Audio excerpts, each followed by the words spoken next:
बहुत समय की बात है। अपने ही गोरखपुर की एक कृष्णापुर गांव में सूरज नाम का एक गरीब किसान अपनी पत्नी सुजाता, 2 बेटे मोहन अमित और एक बेटी निशा के साथ एक छोटे से घर में रहता था। सूरज बहुत ही मेहनती था। इतनी मेहनत करने के बावजूद भी उसे कभी अच्छा मुनाफा नहीं होता था। वह किसी तरह जैसे तैसे करके अपना परिवार का पालन पोषण करता था। फिर एक दिन उसकी पत्नी कहती हैं, आप इतनी मेहनत करते हैं और पूरा दिन ईमानदारी से काम करते हैं, फिर भी हमें कोई मुनाफा नहीं होता। हमें जीवन में इतने कष्ट झेलना पड़ रहा है। आखिर ऐसा कब तक चलता रहेगा? भाग्यवान, तुम चिंता मत करो, जल्द ही सब ठीक हो जाएगा। हमें अपने कर्मों का फल जब मिलेगा। तुम चिंता मत करो, सिर्फ अपने कर्मों पर ध्यान दो।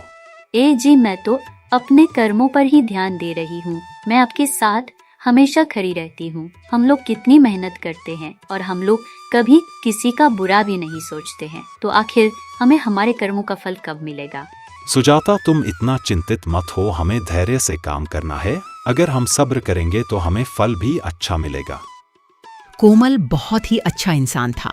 वह अपना काम ईमानदारी से करता था और गांव में हर किसी की मदद करता था, इसलिए गांव के लोग भी उसे मानते थे।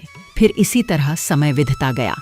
समय के साथ साथ कोमल के घर के हालात खराब होता जा रहा था। कोमल ने अपने गांव के सेठ से कर्ज लिया था। फिर एक दिन वह सेठ कोमल के घर आता है और कहता है, क्यों भाई?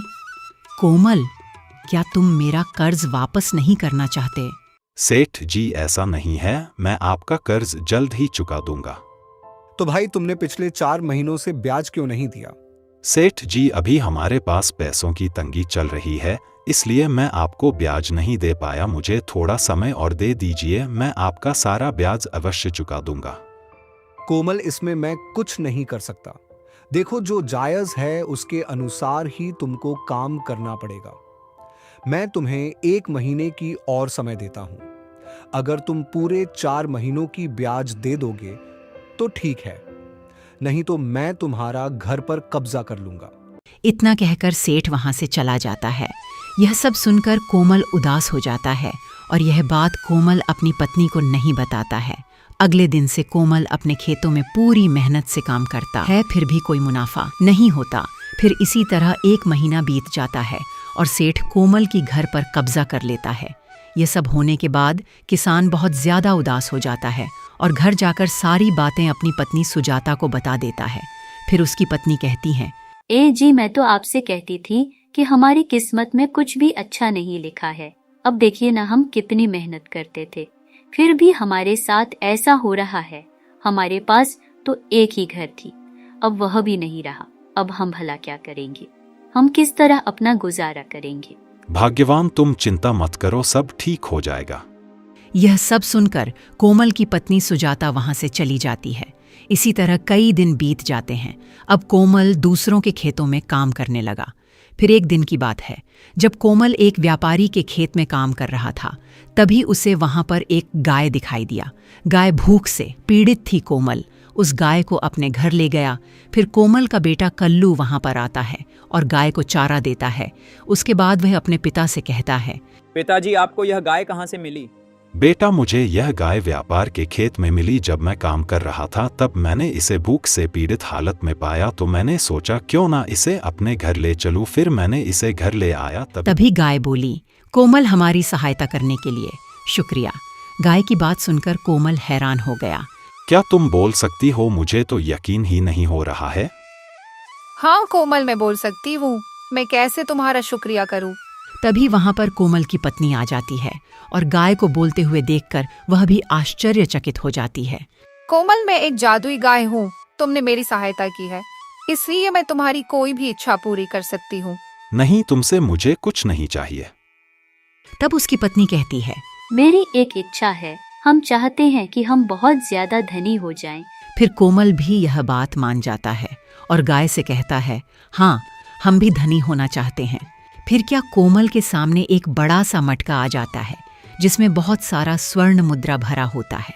इतना सारा स्वर्ण मुद्रा देखकर कोमल की पत्नी कहती हैं, अरे वाह, इस मटका में तो बहुत सारे सोना है। अब तो हम बहुत धनी हो गए। इसी तरह कुछ दिन बीत जाते हैं। फिर सुजाता बहुत महंगे महंगे वस्त्र और गहने पहनने लगती है। तभी एक दिन सुजाता अपने पति कोमल से कहती है, ए जे क्यों ना आप सेठ जी को पूरा पैसा लौटा कर अपना जमीन उससे वापस ले ले।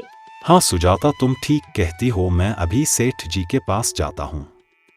कोमल रुपए लेकर सेठ के पास चला जाता है। आओ भाई कोमल, कहो कैसे आना हुआ। सेठ जी, मैं अपना कर्ज आपको लौटाने आया हूँ। अच्छा, तो तुम मेरा ब्याज की रकम चुकता करने आए हो। पर भाई, जब तक तुम मेरा मूलधन नहीं चुका दोगे तब तक मैं तुम्हारा खेत वापस नहीं करूंगा। सेठ जी, आप चिंता ना करें, मैं ब्याज के साथ आपका मूलधन भी लौटाने आया हूँ। यह लीजिए अपना पैसा। यह सब देखकर सेठ चौंक जाता है और कोमल से कहता है, अरे कोमल, अचानक से तुम्हारे पास इतना धन कहाँ से आ गया? अभी 2 महीने पहले तो तुम्हारे पास ब्याज के रुपए भी नहीं थे।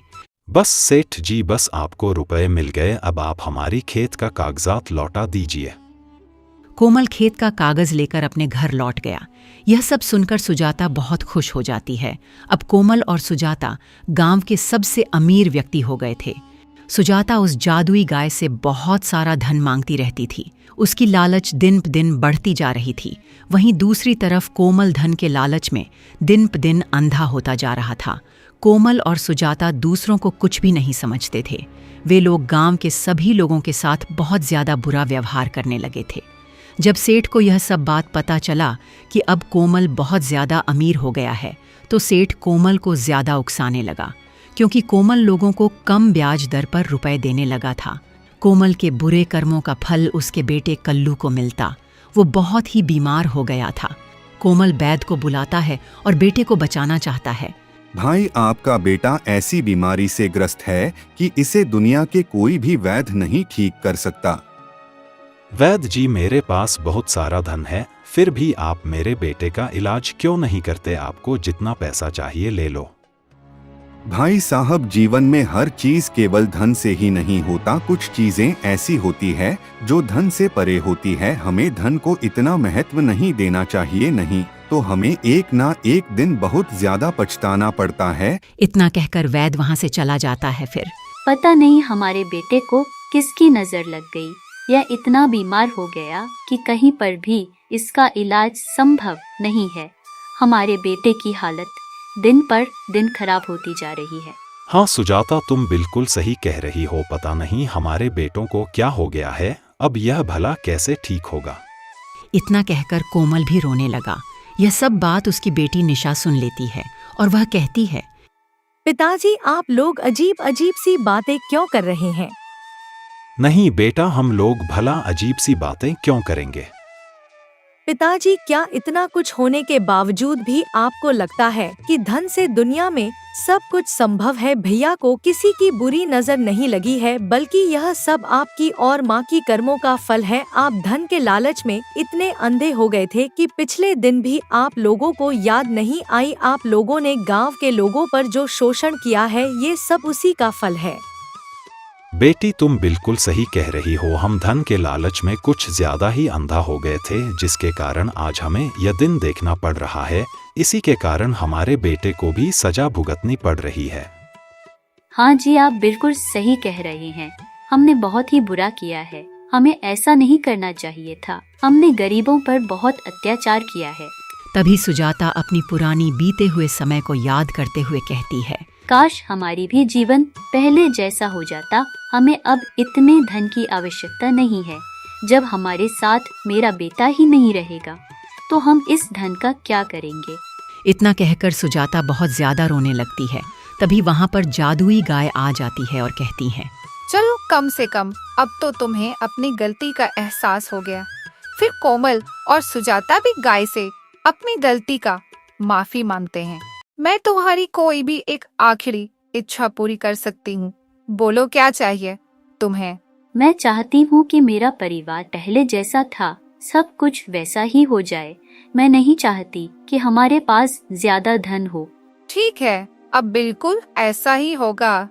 इतना कहकर जादुई गाय वहां से चली जाती है।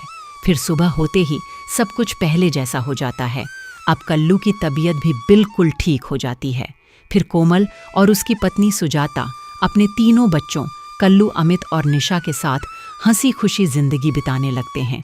अब उन्हें समझ आ गया था कि जिंदगी में सिर्फ धन ही महत्वपूर्ण नहीं होता, हमें जीवन में अच्छे कर्म भी करने चाहिए। यही सबसे बड़ा धन है।